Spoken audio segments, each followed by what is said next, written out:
You were made to encounter the Lamb. The Bible from beginning to end is a testimony of Jesus. He is Noah's Ark where you find refuge and safety. He is the burning bush where Moses met. He's the place of encounter. He's the song of David. I've seen him. I've heard John the Baptist cry out from the river Jordan, "Behold the Lamb of God who takes away the sin of the world." I've heard David on his harp singing, "The Lord said to my Lord, sit thou at my right hand, and I will make your enemies your footstool." I saw Abraham see him in the stars, say, "In him all the families of the earth shall be blessed." I've seen Isaiah prophesy, "By his stripes you're healed. Surely he is your Savior." Isaiah saw the Lord high and lifted up. We see him. We see Jesus. We know him. This is who we are. And I'm here passionately to proclaim to you that your life will only find meaning when you lose it. You got to give it up. Let your will break. Let your desires break. Let your preconceived notions break. Let your false doctrines break. Let the false lights break. Oh, can you feel that anointing moving in the room? That's the Holy Spirit saying yes. Let's awaken the world to Jesus. They're not hungry for anything but him. We've seen the counterfeit. We've seen the empty words. We've seen hyper grace. We've seen TED Talks from pulpits. I'm sick of it. You are not made to live this life you're living the way you're living it. You are made to know him. You are made to see him. You are made to carry him. Awake, O sleeper, arise from the dead, and Christ will give you life. What is dead in your life right now? What dream is dead? What relationship is dead? What's dead in your life? You know what starts with? Your walk with Jesus. If it's dead, you got nothing. You can have a multi-million-dollar business. You can have all the things this world has to offer. If you don't know him personally, if you haven't seen him intimately, if you haven't smelled the fragrance of his wonderful presence, you have nothing. He's all in all. He's who we want. Awake, awake, awaken to him tonight. See him tonight. What are we doing up here? Singing songs? No. I don't want to sing songs. Tommy, I'm sick of songs. No, you don't have to apologize because you're doing it right. I'm not sick of worship. I'm sick of singing about me. God bless me. God keep me. God help me. God see me. God, I want to be married. God, I want money. God, I bless my business. God, and he loves you. The Bible says if you have Jesus, you got everything. All the promises of God in Christ are yes in Christ. Amen. Well, you know what that means? The promise of Scripture. Psalm 91, he that dwells in the secret place of the Most High God shall abide under the shadow of the Almighty. All of the promises of the Bible about health, about finance, about relationships, about everything, they don't belong to you. They belong to Jesus. Amen. But in Jesus, they're yours. Amen. So what do you really need? Answered prayers? No. You need Jesus. 2 Timothy 3:5 says that people have a form of godliness but deny the power thereof. Do you know why Christians are powerless? Do you know why you're powerless? Do you know why? You're going through the motions. Nothing's changing. Nothing's breaking loose. Nothing is shifting in your life. Do you know why? Because you've sought answers, but you haven't sought the answer. You've sought truth, but you haven't sought the truth, the way, the life. It's about the man, Christ Jesus. It's about him. And let me tell you something about Jesus. Jesus is not just a man. He is the mighty God, the Bible says. For unto us a child is born, unto us a son is given, and the government shall be upon his shoulders, and his name shall be called Wonderful, Counselor, the mighty God. Think about Isaiah 9:6. It talks about a child being born who is the mighty God. You've got a man. You've got God. He's both. He's more than that. The Bible says in him all things are held together. All things were made by him. All things were made for him. And in him all things consist. Do you know what the Bible is about? The Bible is not about you. The Bible is not about me. The Bible is not about Israel. The Bible is not about history. The Bible is not a poetic book. The Bible is the testimony of the Son of God coming from heaven to earth to rescue humanity. Every type, every shadow, every symbol speaks of Him. He is the word of Genesis 1:1. He is the promise of Adam and Eve in Genesis 3:15. Oh, Rabashaya Rabasoka. We've built systems without God's presence. We've hosted services where Jesus wasn't even the guest.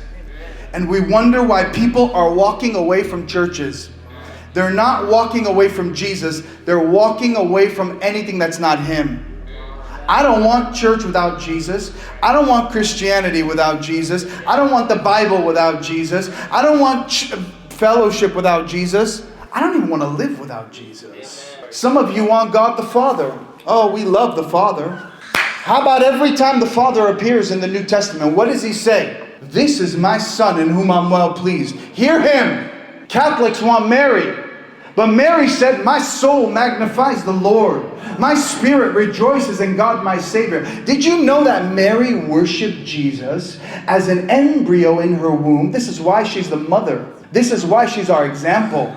She worshiped Jesus from embryo to glorification. Everything's about Him. The Bible is His testimony. Science is His testimony. The stars are His testimony. Creation is His testimony. Colors reveal Jesus. Purple speaks of the King of Kings. White speaks of the righteous one, of the Son of God. Green speaks of the healer. Blue speaks of the one who came from heaven to earth. Red speaks of the blood that washes your sins. Stones speak of Jesus. The zodiac reveals Jesus. He's in Leo, you see the lion of the tribe of Judah. In Virgo, you see the virgin conceiving and giving birth to the speaker, holding, she's pregnant with the lamb. She's holding a grain of wheat. That's the bread of life. The stars speak of Him. All things speak of Him. But does your life speak of Him? What are you doing with your life? What are you doing with your existence? Why are you breathing tonight? Why are you alive another night tonight? I'm here to tell you, ladies and gentlemen, this is your night to awaken to Jesus. This is your night to see the Lord. When you see Him, everything changes. The world is not asking you to preach their head off. They're asking you for the truth. They're looking for people who've seen the Lord, who've encountered Him. The Lord appeared to me at 6 years old. I've been seeing Jesus my entire life. I'm obsessed with Him. I love Him. And it's my heart's desire that you would see Him as well. Because I know how much He loves you. And some of you in here do not know Him. You've never met Him. You've never tasted of that presence. You're numb from scrolling. You're numb. Your hearts have been hijacked. Your attention has been stolen. Tonight, that's going to change. I declare over you every bondage, every addiction, everything holding you back. I take the hammer of the Lord Jesus and I destroy it in the name of Jesus Christ. I take dominion over this atmosphere. I command every chain of bondage, every fetter, everything holding your wrist from doing God's will, everything slowing you down, in the mighty name of Jesus Christ, I destroy it tonight. Yeah, I'm passionate. Yeah, I'm intense. Yeah, I scream. Yeah, I look angry because I hate the devil. Freedom is your portion tonight. Do you know what He means to me? He's my bread. He's my drink. He's my house. The Lord is my hiding place. The Lord is my strong tower. The Lord is my refuge. He's my means of movement. In Him I live. In Him I move. In Him I have my being. He's my clothing that I wear on my spirit. I put on the Lord Jesus Christ. I make no room for the flesh. He is my everything. I love him so much. I sit before him and I meditate. I silence my mind. I turn off the lights. I turn on a candle and I go into silent meditation. I adore your hair, Lord Jesus. I love your hair. Your hair is whiter than wool, as white as snow. It speaks of your purity. You are the perfect Son of God. I adore you. I adore your head, your skull, your forehead that received the crown of thorns. I worship that head, that mind that formed the galaxies. I adore your head. I adore your eyes, which are like a flame of fire. Those eyes that purge my soul and conscience of every sin. I worship you, my consuming fire. I worship you, whose eyelids never close, who never slumbers or never sleeps. I adore those eyes. I adore your nose, Lord Jesus, that breathes in the incense of the 24 elders. You breathe in my prayers as worship. I adore you for your nose, your nose. I worship you that you know all things. I adore your mouth, lips that drip with grace. Your tongue is as the pen of a ready writer. Your tongue is, Lord, like that of a sharp two-edged sword, which declares unto us the word of God. You are the word of God. I adore your teeth that smile and your countenance radiates upon me. I adore that mouth that breathes the Holy Ghost upon me. I adore you, mighty Jesus, eternal God, living as our God forever and ever, the great I am. I adore those shoulders that bore the beam of the cross upon you and carried it up Golgotha's hill, which now carry the government upon those shoulders.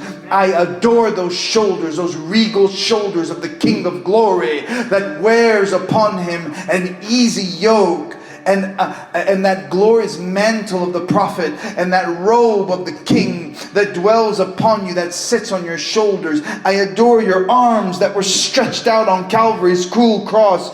Ooh, I adore those arms that willingly laid down. I adore your palms and your wrists that were pierced for my salvation, O sin substitute. I worship those fingers that drive out demons by the finger of God. I worship those fingers that formed the human DNA, that formed the galaxies. I adore that chest where John laid his head, that bosom of the Most High God dwelling in the physical form. I worship you. That chest that wears the golden sash. I adore the wound on your side, the door of the secret place. I enter into your wound, into your sacred heart, pierced for me, and I dwell within you, Lord Jesus. I worship you through and through. The legs that are like pillars which hold up the realms, that hold up the kingdom of heaven. Without you, all existence crumbles. You are the one in whom all things consist. I worship your back, that is my compass, that, oh, you lead me with your back. Lead us in the rest of this year. Lead our nation. Lead our families. Lead our souls. Son of God, we adore you tonight in spirit and truth. And I pray that the anointing of purposeful adoration, that anointing of worship that I just displayed, would rest on every person here, Lord.